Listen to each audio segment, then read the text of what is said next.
大家好，我係吳校長。今日咧想同大家分享一下校長細個嘅時候係點樣準備過新年喎。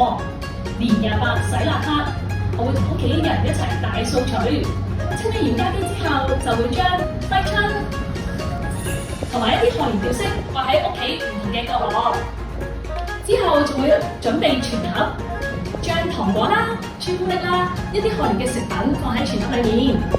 仲會幫屋企人入利是添喎。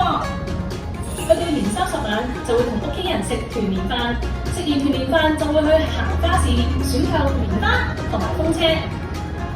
我發現原來頭先所提及嘅所有活動都能夠喺龍光輝呢個大家庭一體驗到喎。因為我哋會安排全校同學一齊做課室嘅大掃除，仲有每個家庭會獲派發由學校設計嘅風車、揮春。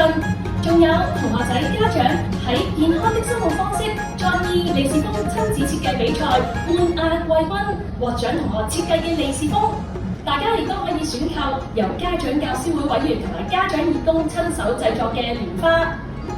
最重要，仲有6年級嘅同學仔同我哋全校老師一齊設計嘅光輝年宵市集攤位。透過以上所有嘅活動，讓同學、家長同埋老師感受中國傳統節日農曆新年嘅喜悅，傳承中華文化，亦都趁呢個節日同佢哋嘅屋企人團聚，送上祝福。所以吳校長想趁呢個機會向大家拜個早年，祝大家丙午馬年，龍馬精神，馬到功成，事事如意，身體健康，恭喜恭喜！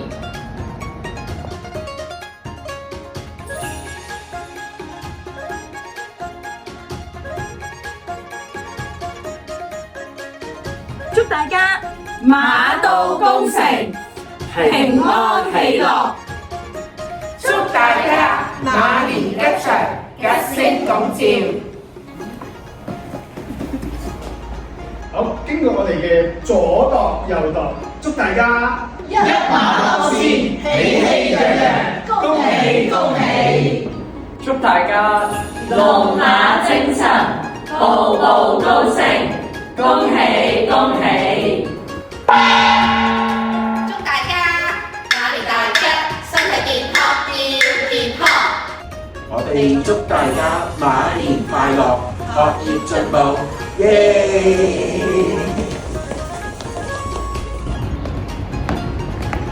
祝大家馬到福來，四圍平安。